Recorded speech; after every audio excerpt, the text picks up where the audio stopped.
Bismillahirrahmanirrahim. Assalamualaikum warahmatullahi wabarakatuh. Sahabat jiwa yang dimanapun berada, yang selalu diberikan kesehatan, selalu ceria, selalu semangat, dan yang paling penting adalah sehat jiwa.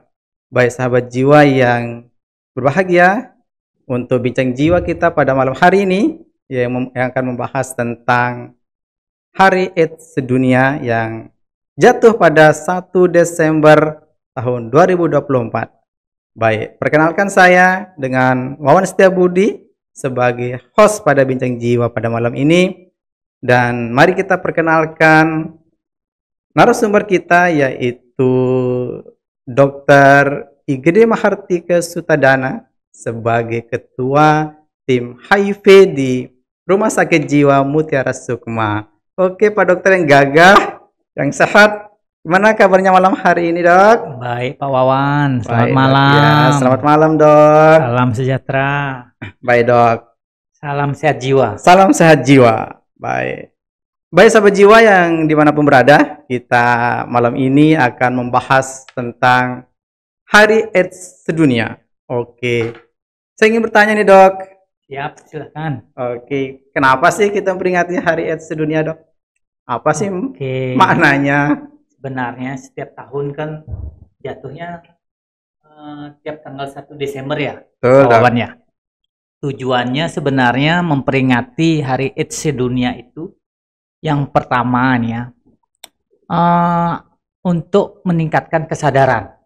Kesadaran, Dok, ya? Ya, kesadaran kita semua tentang pentingnya HIV AIDS ini. Karena kita tahu angka HIV AIDS yang semakin hari semakin meningkat. Yang kedua, kita juga mengenang saudara-saudara kita yang sudah mendahului, sudah meninggal akibat dari terjangkit penyakit AIDS. Ya. Baik saudara kita yang sebagai korban ataupun yang memang salahnya untuk terinfeksi virus HIV itu tersendiri. Terus yang ketiga, untuk memberikan dukungan, semangat, dukungan hidup bagi yang sudah terinfeksi HIV. Yang positif HIV itu, Ya, Dok, ya? yang positif. Oke. Agar mampu melaksanakan, mampu mengemban tugasnya sehari-hari, menjalani hidupnya sehari-hari agar tidak sampai menjadi AIDS. Jadi tetap walaupun sudah terinfeksi HIV, kita dukung mereka agar mereka mampu tetap menjalankan aktivitasnya sehari-hari seperti sedia kalanya. Ya. Oke, Dok. 3 aja, Dok, ya? 3 itu. Yang pertama adalah Itu sebenarnya menyadarkan, ya, kemudian mengenang ya, yang sudah terkena, yang sudah meninggal karena HIV AIDS. Yang ketiga adalah kemudian untuk mendukung supaya yang sudah positif HIV bisa beraktivitas seperti sedia kala, seperti selayaknya. Oke, sehingga bisa memiliki taraf hidup yang lebih lama lagi gitu, Dok. Iya. Oke, Dok. Baik, Dok. Kayak itu tadi ya, kenapa sih kita memperingati Hari AIDS Sedunia yang besok yang malam ini tanggal 1 Desember ya. 1 Desember yang akan kita peringatin sebagai Hari AIDS Sedunia. Oke, Dok, lanjut, Dok. Kita kan punya tema ini, Dok. Hari AIDS Sedunia ini punya tema. Ada temanya yang global, ada temanya nasional. Yaitu yang globalnya ada Take the Right Path, My Health, My Right. Yaitu mengambil jalan yang benar, yaitu kesehatan saya, hak saya. Oke, kemudian yang nasional, Dok. Ini ada temanya, yaitu hak setara untuk semua. Bersama kita bisa. Apa sih mana tema ini, Dok? Oke, terima kasih Pak Wawan. Oke, Dok. Intinya kali ini, tahun ini, tema ini diangkat ya. Intinya menekankan pada HAM. HAM, Dok. Hak asasi manusia. Oke. Jadi agar saudara-saudara kita yang sudah terinfeksi virus ini mendapatkan hak yang sama juga, khususnya di bidang layanan kesehatan dan juga di bidang yang lain. Tapi kita berbicara sekali ini dalam khusus untuk bidang kesehatan.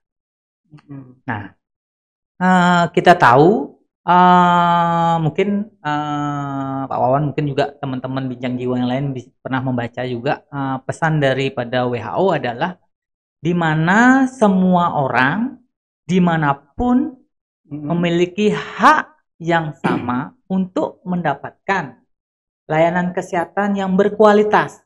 Oke, Dok. Ya, untuk memerangi HIV/AIDS ini sendiri. Nah, pesan lagi dari tema ini yang disampaikan sebenarnya ada 6. Ya. Banyak, Dok, ya? Ya. Nah, yang intinya kita bisa.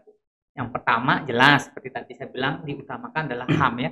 Kesehatan itu adalah hak asasi manusia. Hak asasi manusia. Ya, jadi semua orang memiliki hak yang sama untuk mendapatkan baik itu layanan kesehatan, baik itu pencegahannya, baik itu dia pengobatan, bahkan perawatannya juga.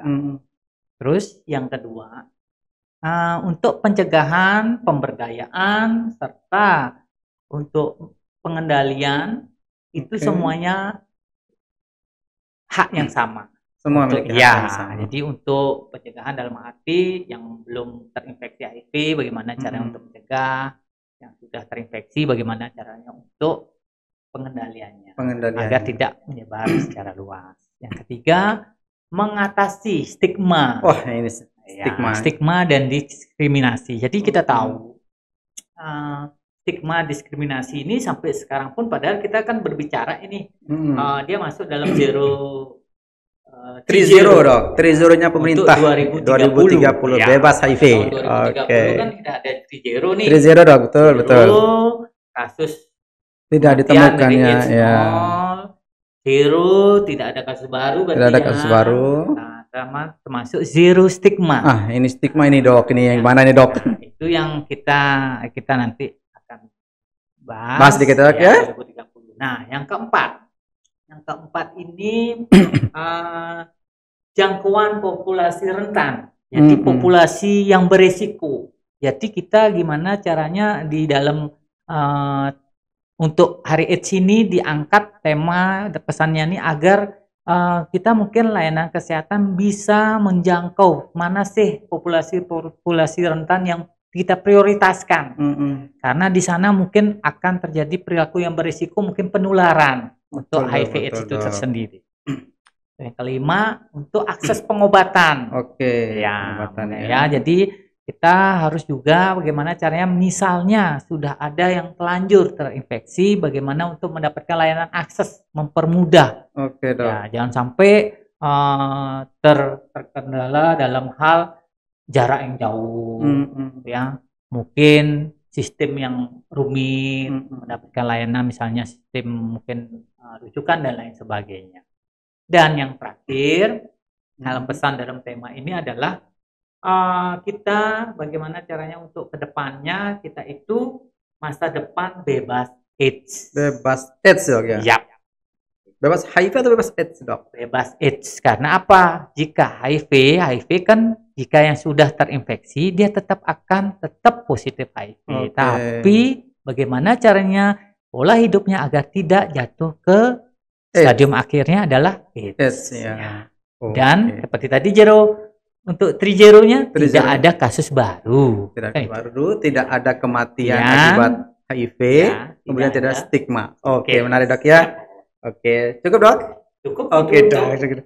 Nah, Dok, saya ini tertarik dengan sebelum saya ke akses layanan yang membutuhkan pemeriksaan, membutuhkan pengobatan, Dok. Saya tertarik dengan stigma ini, Dok. Karena ini kan hak asasi manusia. Semua membutuhkan pelayanan yang sama, pengobatan yang sama, pemeriksaan yang sama. Oke, yang stigma, Dok. Ini kadang-kadang juga klien-klien, mungkin ada klien Pak Dokter di pelayanan di Poly-VCT yang punya stigma, yang merasa terganggu dengan stigma-stigma di masyarakat, dikucilkankah atau tidak dihargai, Dok? Mana, Dok? Ada nggak, Dok? Siap, Pak Wawan. Inilah PR kita bersama sebenarnya. Oke, Dok. Ya. jangankan kita berbicara stigma, diskriminasi, memang makanya ada namanya wacana, bukan wacana lagi, gerakan yang bagaimana caranya 3-0 untuk 2030. Betul Dok. 3 hal ini untuk nol ya kasusnya. Jadi kita di satu sisi kita pertama jelas bagaimana caranya mengurangi stigma di masyarakat dulu. Baik masyarakat yang umum maupun masyarakat di kalangan kita sendiri, tenaga kesehatan. Ya. Mungkin di sanalah pengenalan dulu. Bagaimana sih, apa sih itu HIV? Virus apa sih itu HIV? Terus gimana caranya biar tidak menjadi AIDS? Ya. Terus bagaimana caranya untuk biar tidak menularkan ya. Bagi yang mungkin sudah terinfeksi virus itu dan bagi yang belum terinfeksi. Nah, misalnya bagi kita yang mungkin yang khususnya yang tenaga kesehatan, mungkin yang sampai sekarang pun stigma itu masih ada, masih ada, Pak Wawan. Masih ada. Jadi bagaimana caranya mungkin menggunakan APD, alat pelindung diri. Ya.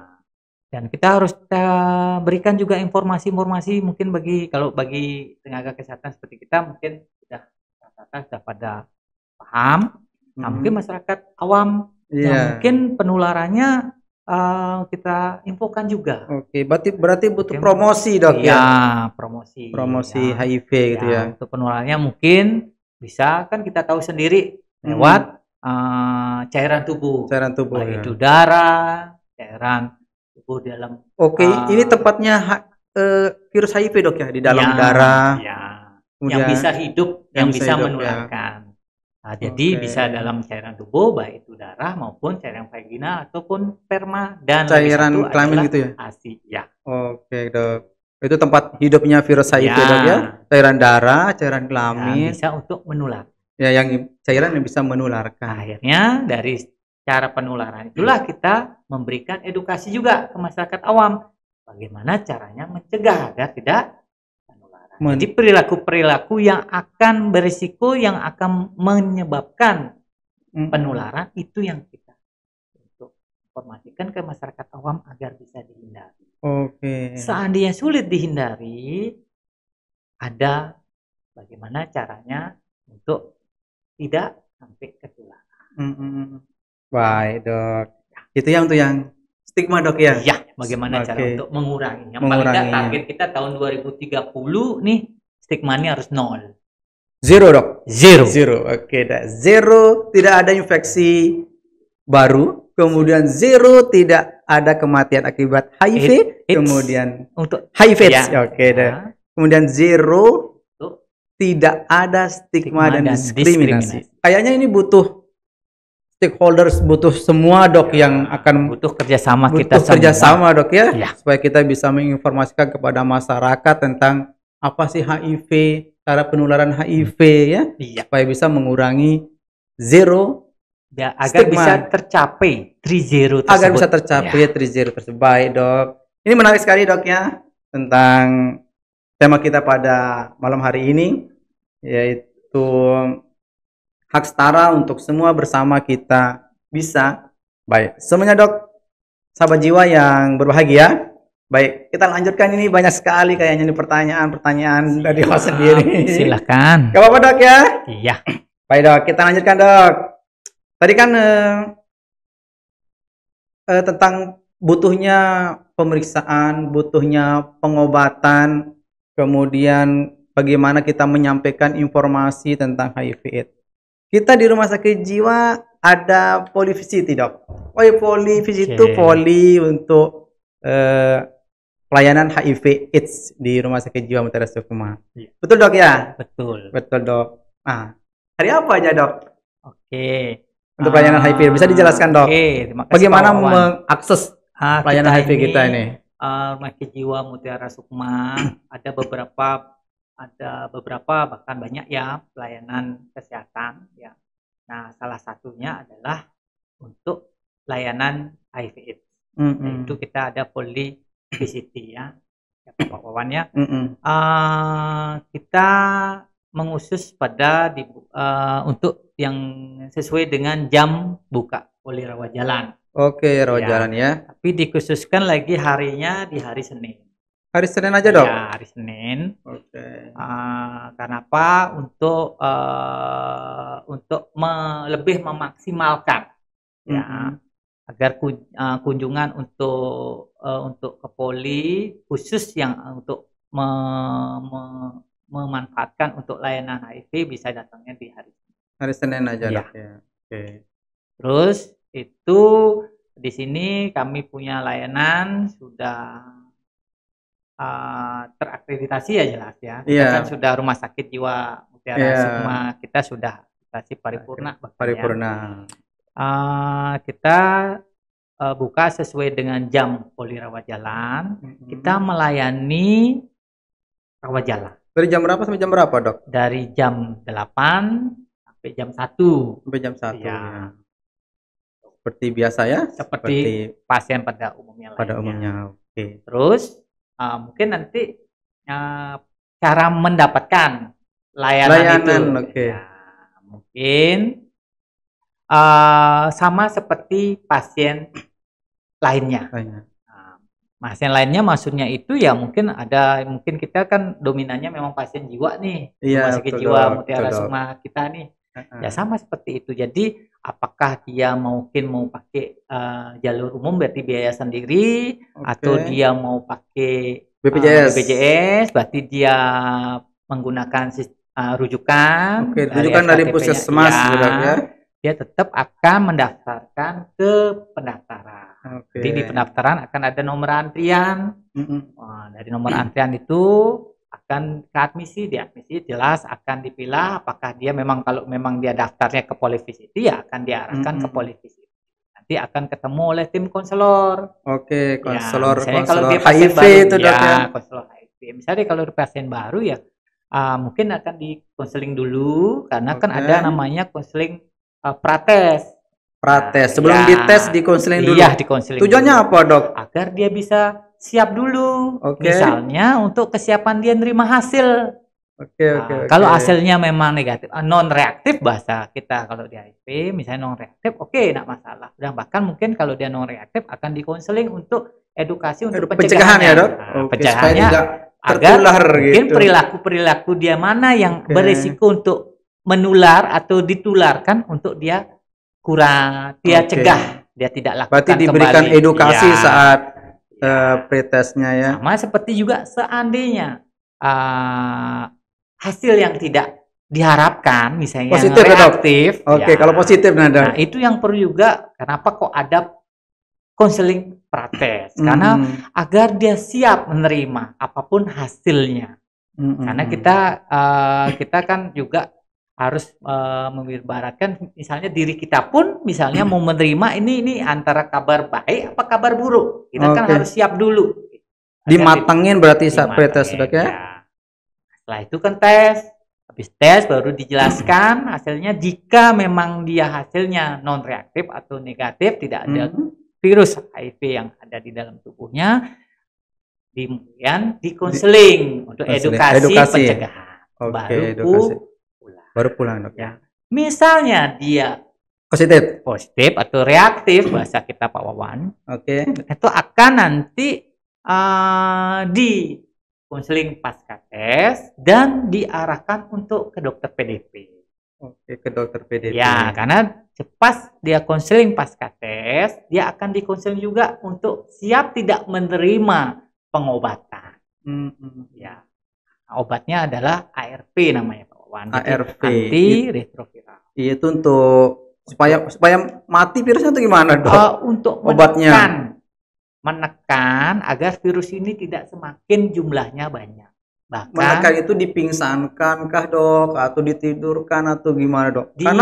Karena kebanyakan nanti anggapannya kalau positif dikasih obat pasti sembuh gitu. Dilemahkan, artinya dilemahkan agar apa? Jumlah virus yang ada di dalam tubuh orang yang terinfeksi virus HIV bisa meminimal.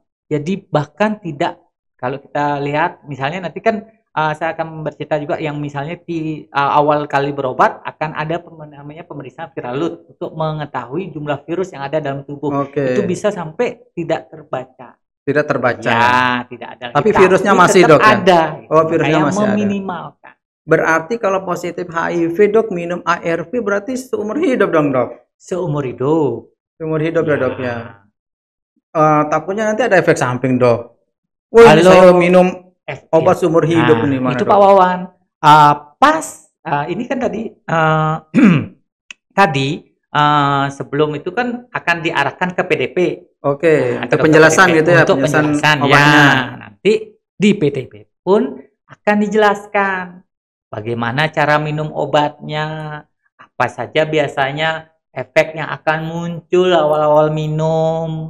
Terus apa aja yang akan dievaluasi berapa bulannya, kan untuk mengetahui apakah ada efek samping dari obat ARV yang dia minum. Dan tujuannya manfaat ARV itu misalnya untuk mengurangi bahkan meminimalis virus HIV itu tiap berapa bulan dia harus periksa. Misalnya kalau ya kita kan viral load kita periksanya kalau untuk 6 bulan awal, setelah itu baru tiap tahun itu yang kita akan berikan penjelasan kepada kliennya. Oke, Dok. Agar klien juga atau orang yang sudah terinfeksi ini tidak bingung, karena biar dapat benar-benar informasi yang lengkap. Oke, Dok. Ya, satu kita kuatkan karena siapa yang akan kuat jika sudah terinfeksi virus ini? Paling tidak dia sudah kuat, dia bisa terima, dia bisa untuk semangat untuk perawatan yaitu dengan minum obat-obat ARV. Obat-obat ARV. Berarti itu cara satu untuk supaya tidak kan nanti ada AIDS, Dok. Ya. Apa sih tanda AIDS, Dok, yang ditakutin? Agar tidak jatuh ke stadium AIDS akhir yaitu AIDS. Memang apa sih, Dok? Tanda-tandanya kalau AIDS, Dok? Lagi, AIDS itu kan kumpulan gejala nih. Kumpulan gejala yang sudah kembali lagi seperti kepanjangannya kan, karena adanya imunodefisiensi. Ya, jadi sistem kekebalan tubuhnya sudah lemah nih. Jadi ada kumpulan gejala misalnya diarenya bahkan 3 minggu bahkan lebih berbulan-bulan. Itu kan nggak minum obat, Dok, ya? Badan. Kalau yang tidak terobati.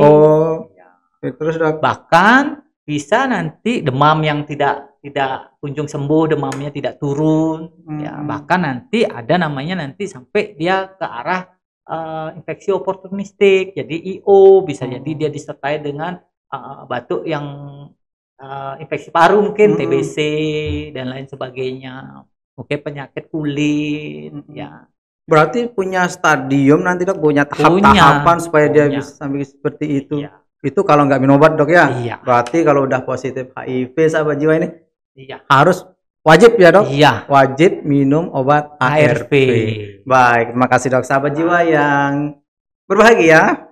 Baik, ini menarik sekali dan luar biasa penjelasan dari Pak Dokter sebagai ketua tim HIV di Rumah Sakit Jiwa Mutiara Sukma. Baik, itu untuk tema kita pada malam ini yaitu seperti tadi hak setara kita sudah bahas supaya tidak ada stigma, supaya kita bisa mencapai target pemerintah 30.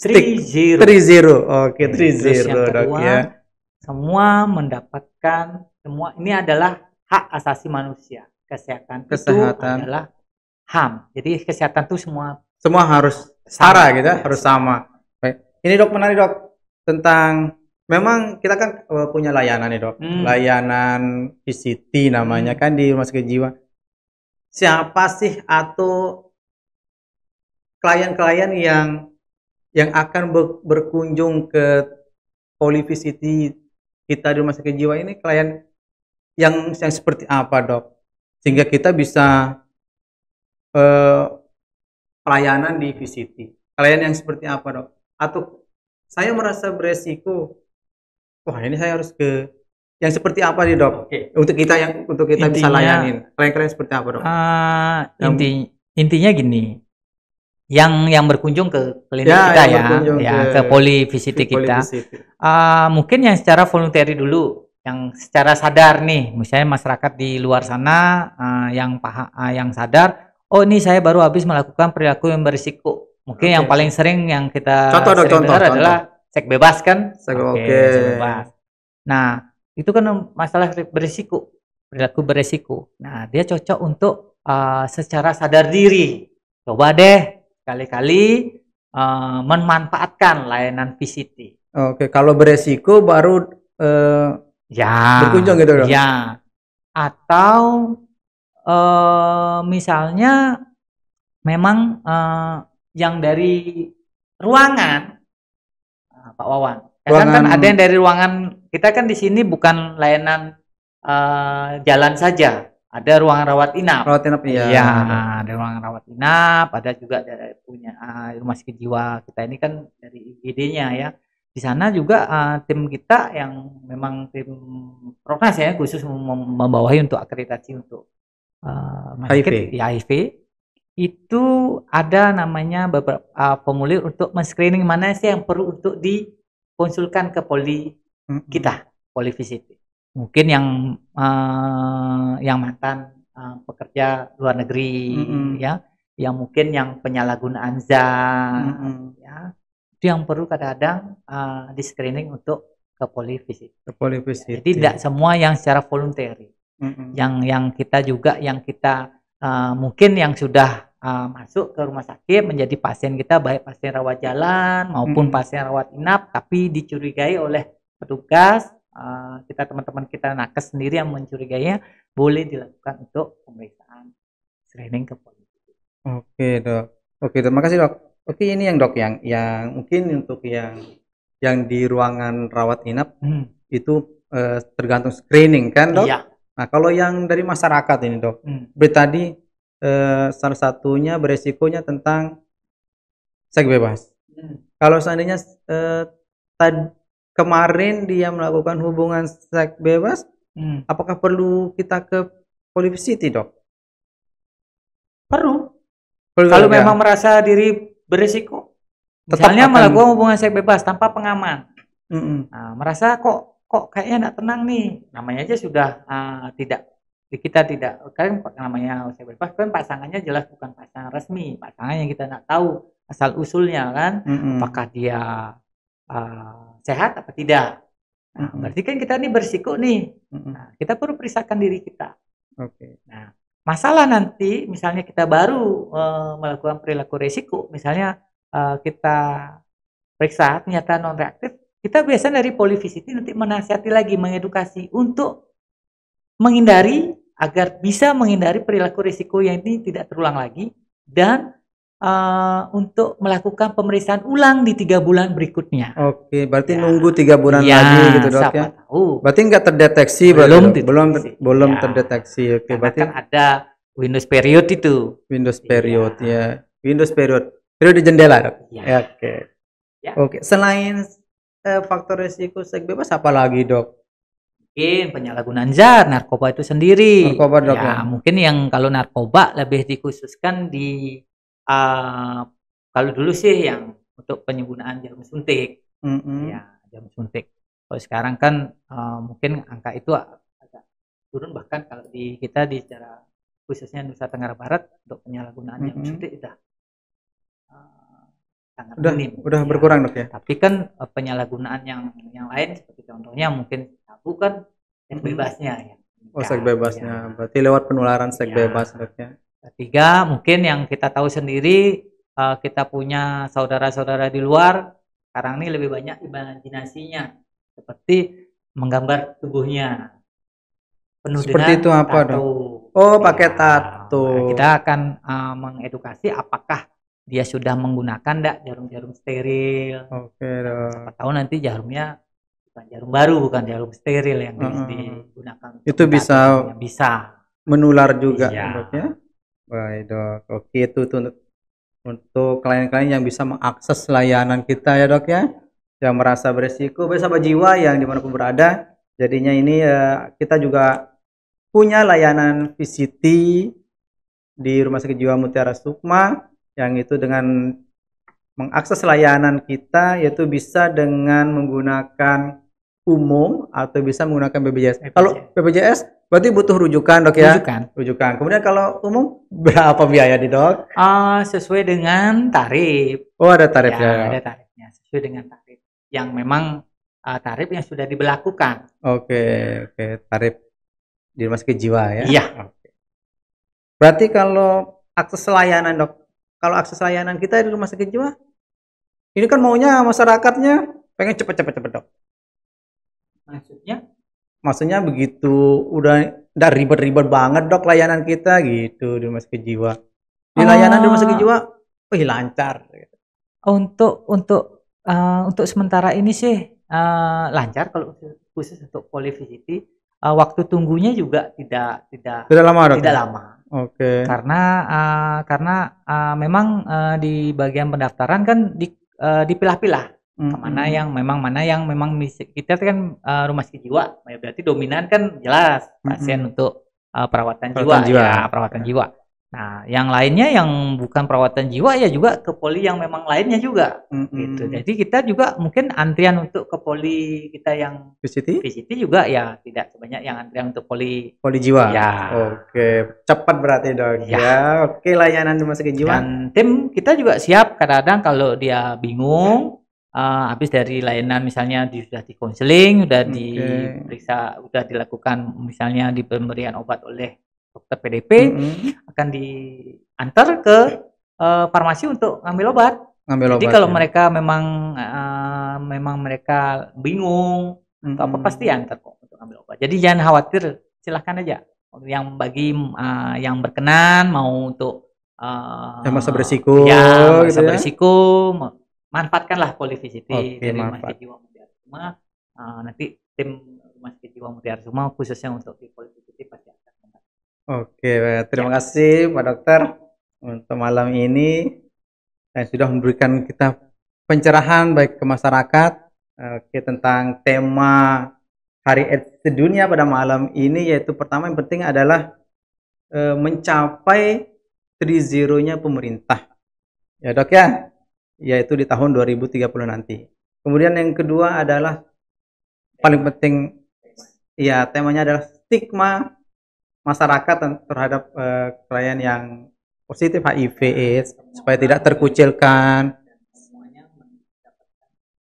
Semua memiliki hak. Oke, semua memiliki hak yang sama untuk mendapatkan pelayanan kesehatan berkualitas. Oke, kemudian kita memiliki akses layanan untuk Polyvisity khususnya, yaitu yang buka setiap hari Senin di jam kerja. Ya. Kemudian siapa sih yang membutuhkan pelayanan ini, yaitu klien-klien yang merasa berisiko terhadap penularan HIV, yaitu melalui seks bebas, kemudian tato tadi dok ya, yang kemudian yang memakai narkoba, jarum suntik, oke dok.